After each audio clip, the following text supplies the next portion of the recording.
No, let us move forward.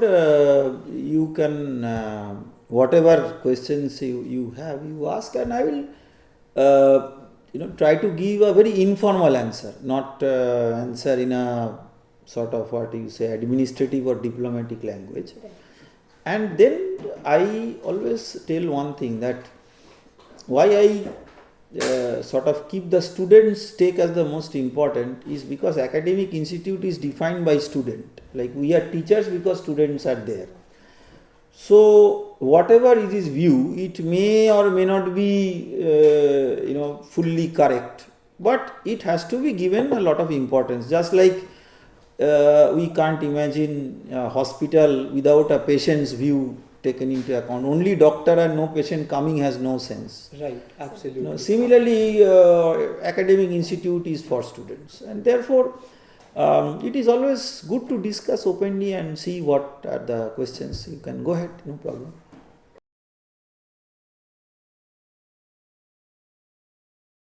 Talk about this. See, I will tell you one thing, that if you are thinking of evaluation, I will give you one basic dilemma, that not just evaluation but also preparing yourself for a subject.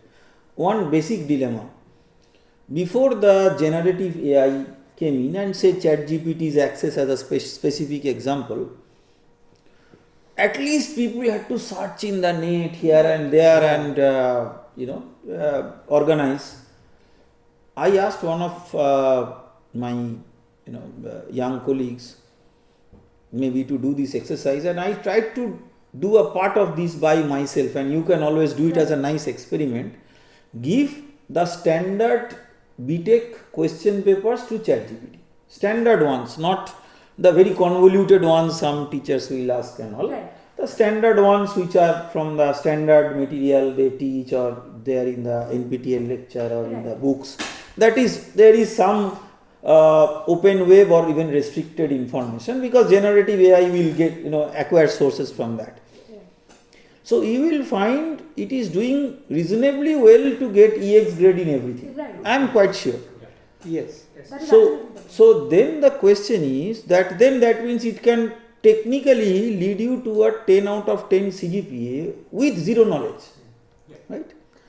Then what is the utility of teaching those subjects in that way?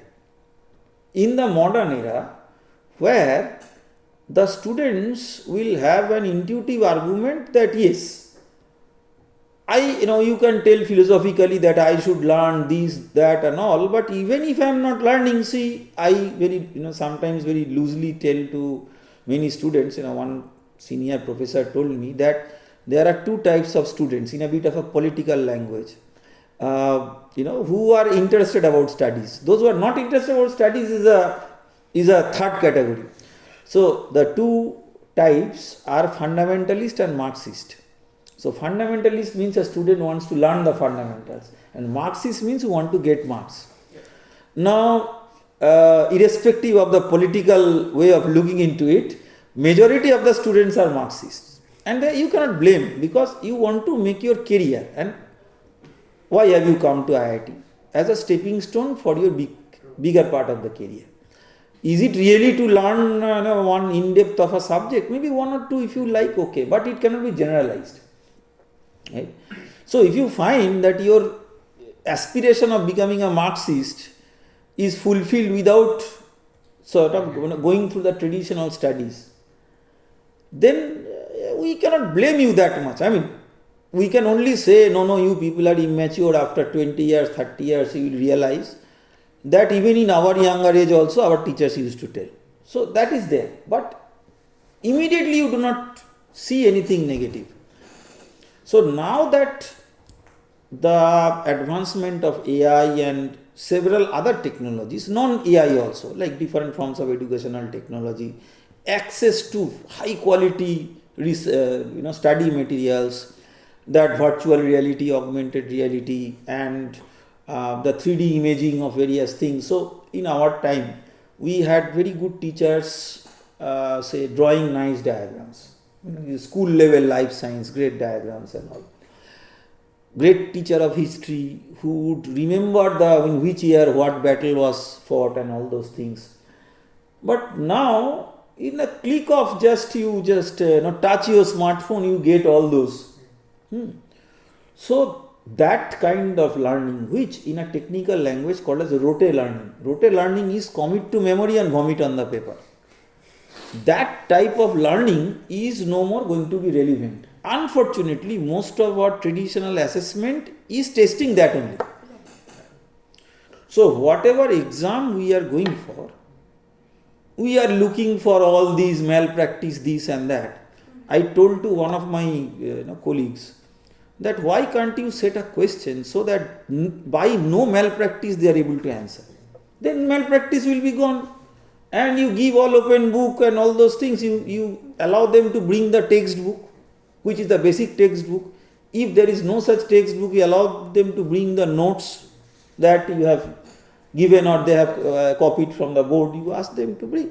And they let them use that, and you ask some question where they have to apply their thought process, like that management case study type of thing. And let them solve it. And then I think that malpractice will be minimized. And if there is a bit of individual variation. So there has to be a different way of looking into these exams, not just because there is a natural redundancy of the content because of progress in science technology, but also because of the use of the study materials, AI, etc. So to see what you therefore require, you really do not require content anymore. This is what we have to understand fundamentally, because contents are changing so fast. Whatever is being taught as a content, maybe after 6 months or maybe 1 year, that content, it is there, but it is not helping you to progress in your career. Unlike the old era where the content used to help. At the same time, there will be some content which in a subtle way will help you, but you will not recognize. Say you are doing only coding, AI, etc. and maybe at some point of time, you are in a automobile company and you are asked to design an autonomous vehicle, self-driven automatic vehicle, but you do not understand what is a car engine. So car without engine cannot be driven by AI, right? So, and then you realize, at that time I ignored it and all. So all what it means is that there has to be a cocktail of the foundation knowledge and the modern skills rather than the specific content, which will enable you to navigate. And once we say that it is needed to be imparted, you have to assess also differently. You have to be assessed differently. You cannot be assessed in the same way.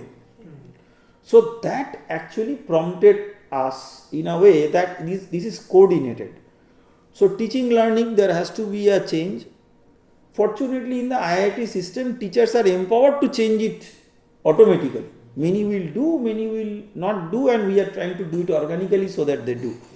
But it takes a bit of time. But the difference between teaching learning and exam is that teaching learning has always had this possibility of accommodating the diverse way in which the teachers are teaching the students. But assessment was always one dimension. Same that 20 class test, 30 mid-sem, 50 end-sem with that 2 hour, 3 hour exam. So what we tried to do is, instead of keeping that as only option, we tried to accommodate more options so that depending on the nature of the course and the way in which it is perceived that it will help the student to actually gain something out of the course rather than just memorizing and forgetting. So these kinds of different inclusive methods of assessment, which are worldwide established, not that we have done anything new. So we have tried to accommodate this. That is the, you can say, the broader philosophy. Now whether it is 20%, 30%, 40%, that is a micro detailing, that is it. Right. Here I would like to bring in this one thing that I remember from one of very senior professors in my department, who used to always tell us how the IITs have evolved over time and how the students have also changed with the changing system. Initially there was a thing that The primary goal was never getting into a particular company. However, what they would put first would be the amount of learning they would get out of this place. And I think that, and in his opinion also, he said it was something to do about the image of the IITs amongst the professional world, in the professional world itself, where they would respect IITs more than they do right now because they have much more options in general to look out for children, to look out for candidates in general.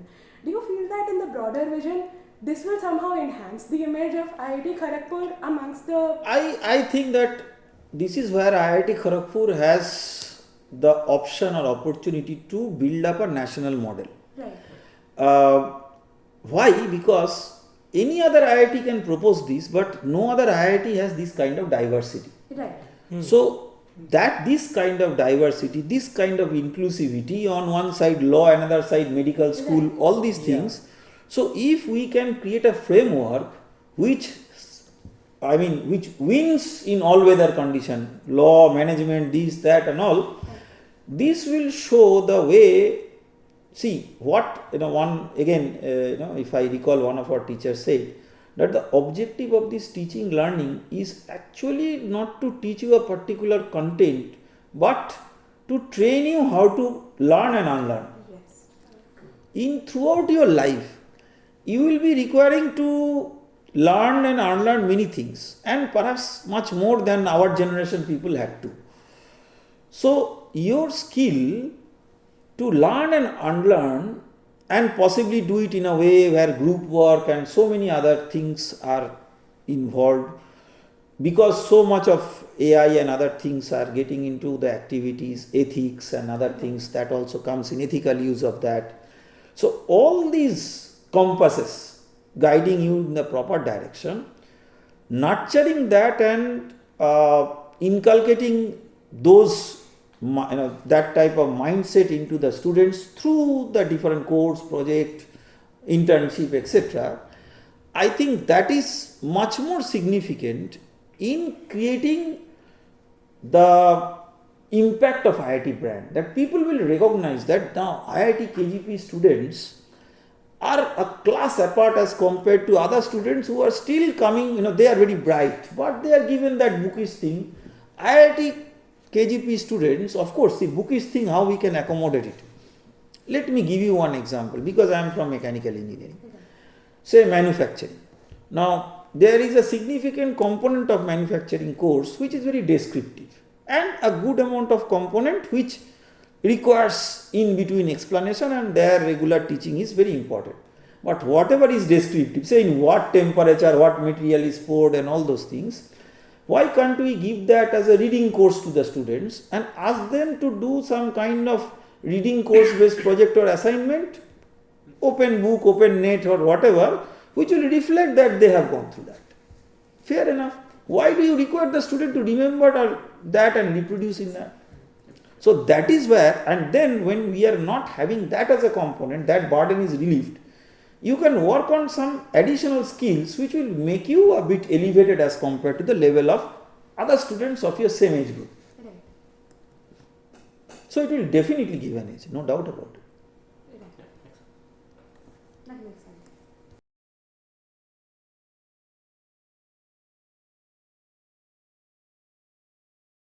Is working together. I will say that attendance per se is required for what? You have to ask this fundamental question.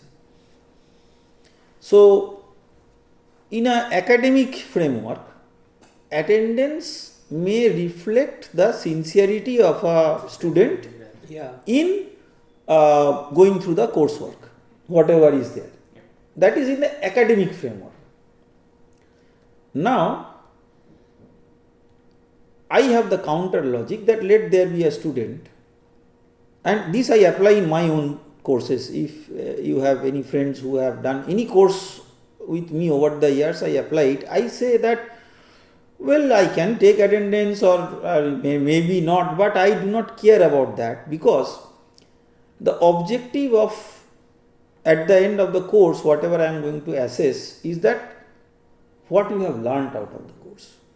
So if I find that with zero attendance you have learnt and I have I am okay with that, that means my assessment says that you have learnt it, then why should I impose attendance as a constraint? Because that is Right. more like a teacher's ego satisfaction. Right. Right. Why he or she is not coming to the class? It's just a teacher's ego satisfaction. So, this particular continuous mode of assessment is actually never going to explicitly talk about anyone's attendance. And we have clearly have that guideline that if it has, it cannot be more than 5% or so. It will be less than the previous one.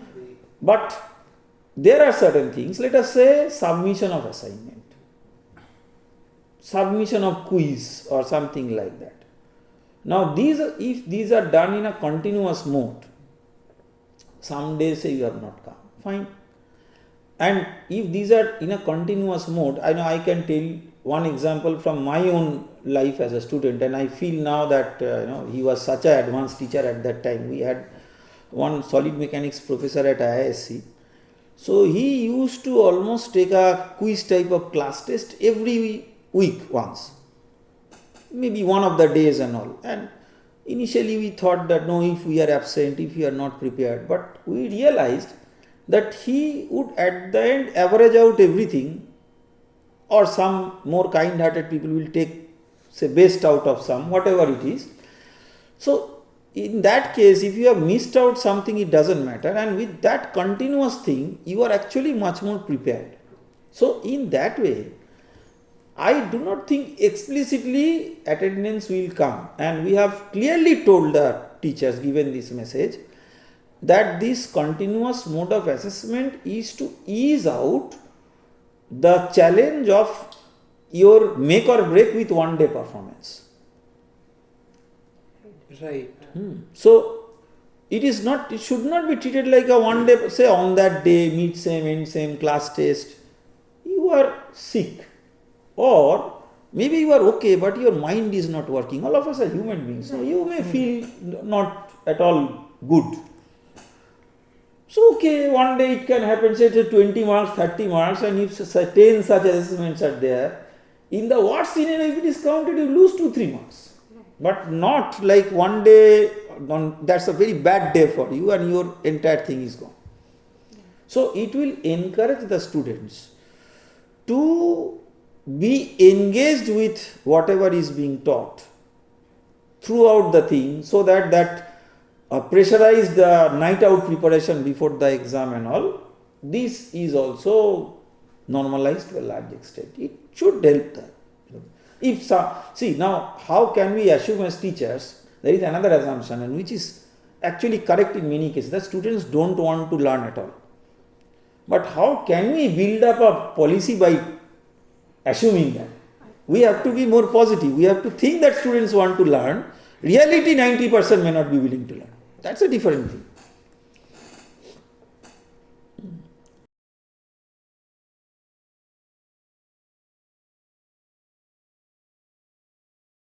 So first thing is that no policeman type of thing to be done on students. So this is a kind of, I think that the notice language has overdone it so that people may have apprehended it.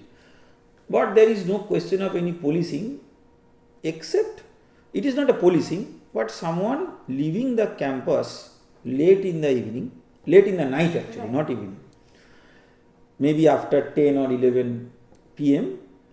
and maybe returning not before early hours. So that period of time, we want there is an accountability. So the accountability mechanism that I have suggested is a bit different from maybe what is there in that notice. Is like you will be filling up by yourself where you are going, etc., through the Setu app Right. platform, and because the app platform is connected, it will automatically go to your warden, assistant warden, your faculty advisor, etc. They may or may not look into it. It is, I don't think they will look into it on a routine basis. Right. But what I will tell them, I have to sit with the Setu people, and I told that we should implement it with when once that the method is correct, not before that. so that once you enter it, that will itself generate a QR code based thing or something, or maybe a direct information to the workstations in the security gate. So that once you are going out and your ID card is shown, they will already see that it is entered and they will allow you to go. Now, so this is number one. So this is not going to create any kind of extra hassle, except giving an information. Now the other aspect of this is that because it is late night and all, and learning from our experience, the recent tragedy that we had with one of the students, the challenge is that once a student, see, we have to understand this thing. The Western world philosophy is that after 18, the students are like, they are adult in all respects. Eastern world philosophy is a migration to that. That means the age group in which you are, all of you are not completely out of your parent thought process. And this is our natural Eastern world of way of growing up.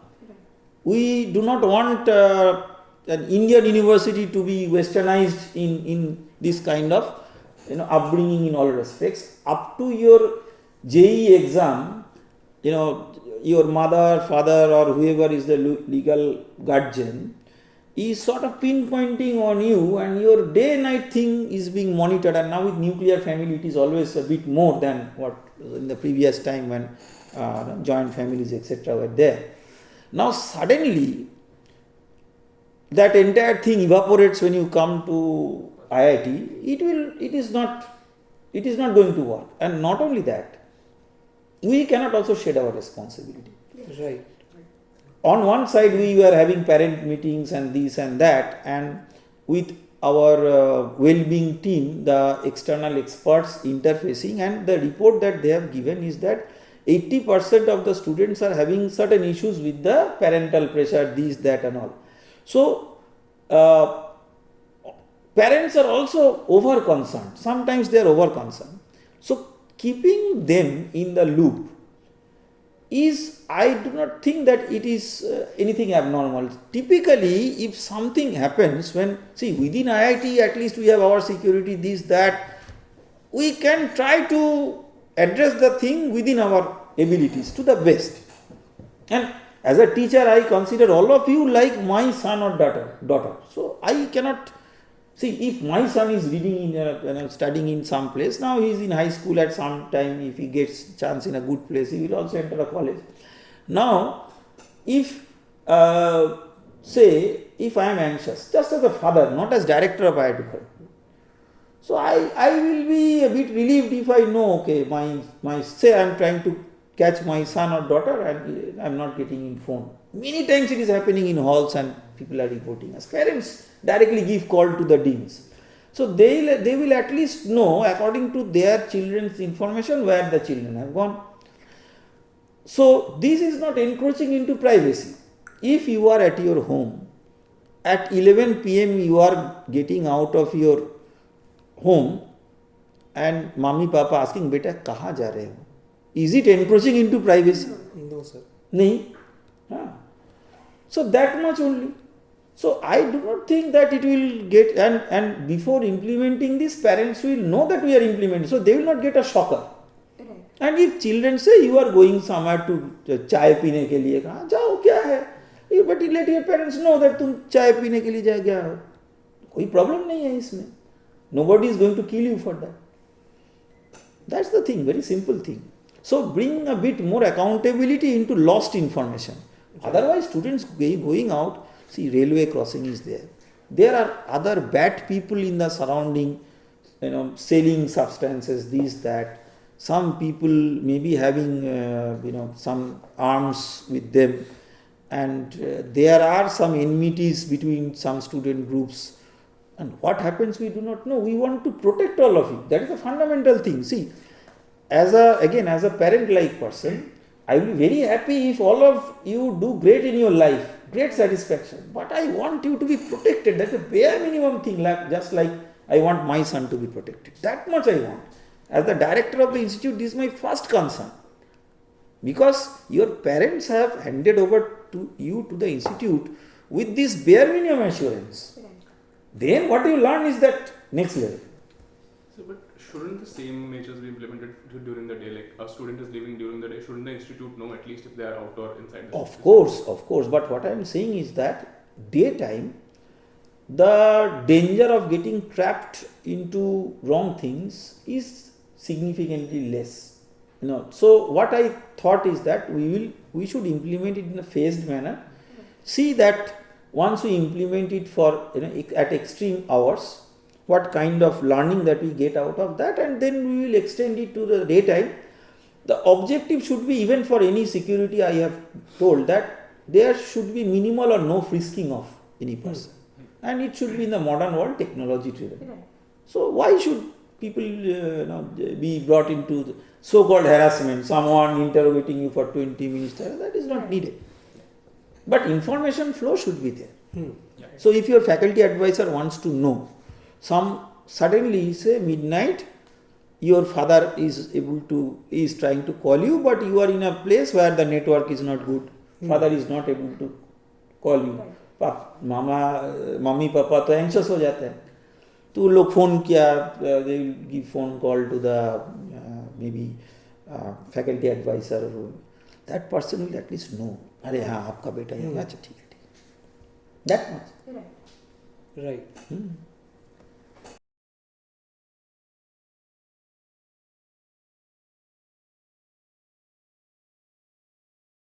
Okay, this is something where I have given a creative solution, but the problem is that I think you people can drive it. So let me tell you. So I have told it to many people, and also Chairman HMC also I have told that I always, when I go for anything, any solution, I try to think it in a consumer point of view. So I do work a lot of work on medical technologies, and I think myself as a patient instead of thinking me as a technologist. Right. So if I were a student and student of the modern generation, see, it is significantly different as compared to the expectation and aspiration. When we were students, even at a senior level in IISc, I had my hostel room with 2 beds, shared almost like a third person has to be significantly fit to move around. Otherwise very difficult, that kind of thing. But we were in those days, it was okay, no problem. Now the children are coming with almost all with AC and all that habit. So the hostel room is a torture. But we have to realize that overnight such a big system we cannot revamp. In some cases alumni are doing, and we are also putting support, but it takes time to scale it up. Food is also very similar. So now that you can sort of anytime give order to Zomato or Swiggy or anything, and you can get the food that you like, you feel the contrast of that and your basic expectation, and that, see, mess food has always been messy. I will tell you, it has been historically like that. You ask your parents, they will tell the same. And I think that is why the name mess has been there, so to say. So my solution is that let us have a basic meal, which is the bare minimum for which the students have to pay, and the add-on is pay as you use, which will come in a Swiggy Zomato mode. Yes, sir. So what is this? Let us say that morning some breakfast, basic type of item, nutritious item. At that time coming to class, this, that, you will not exercise much freedom. Then lunch or dinner, basic dal, chawal, roti and egg curry, this type of thing, veg, non-veg, this Jain meal and all those options, basic ones. So let this be available to everybody with a option of getting off with some notice, but otherwise let this be an. So this overall, if it is calculated, cannot be more than 80-85 rupees per day with all this. Yes, sir. Okay. Yes. Then, but you will not like to eat that. So you will like to have some this pizza, that thing at you in your generation, whatever you like. So you will have all those options, as just like you have Swiggy or Zomato. We will have our internal Swiggy Zomato type of thing, which will be small, this is also entrepreneurship, innovation and all. You can have your own startup for that. Organize some of these mess people to have some menu with quality and hygiene protected. They can serve to the hostel to an extent that they can serve to the door of the hostel, just like you get your Swiggy Zomato food, or they can serve live in your dining room and you can eat depending on who is the service provider. You will have the menu, you will have the choice. Popularity will grow depending on the quality. So it is, pay as you use. Right. So to add to your suggestion of a common meal with add-ons, something similar does happen here in KGP during the private messes as well, during the winter breaks. Only the breaks. Yeah. One of the things that I have heard from the people who are serving us is that they get paid a little more during the private breaks as compared to the ones during a regular mess, because the amount of money that we are paying is going directly into their pockets rather than through the contractor route. So, is there any attempt by the institute to reassess the contractual handling? Contractual handling is something which is, it's difficult to get rid of that, because you will not realize, you are too young to understand that. There are lots of support systems in a complete service arrangement, which is not just cooking the food and giving it. So, one has to have possibly a blended mode where, be it contractual, be it non-contractual, you can have a direct vigilance on what is going on. But the most important thing is that this option-based thing. I also suggested that we should have on campus this Uber or Ola type of thing, where you can rent your own cycle, your own bike, etc. They will go from one place to another place, and or maybe car also in the way. And in that way, medicine service, say, even I mix with many students and they have told this. Let us say you are sick and in the night you want some medicine from the Frank Ross, maybe someone has prescribed, you have already what you want, but you are not having any friend who will bring it for you. So it can be given a door-to-door service like Blinkit. Why can't we have our own Blinkit serving here? That will actually be better than the Blinkit service. It will be secure and safe. So what I am suggesting all of you, like you give us questions, now I am giving you a homework to end this, that through our Setu app, we will implement all these sorts of value added services. Many of your friends are very good in app development and all those things. You form small startups, take help of the TTG group and speak with the different mess people and all, or car service provider, the medicine, all this. Come up with these components. You will launch these as soon as possible and you will get your solution. Create your own fate yourself. I am there to support you. Thank you, sir, for your very kind time and this wonderful interaction. Pleasure. Thanks very much. Thank you so much. Thank you, sir. Yeah. Sir, can we have a photo? Yes, sure. Can have a photo. Setu Babu has come in the right time.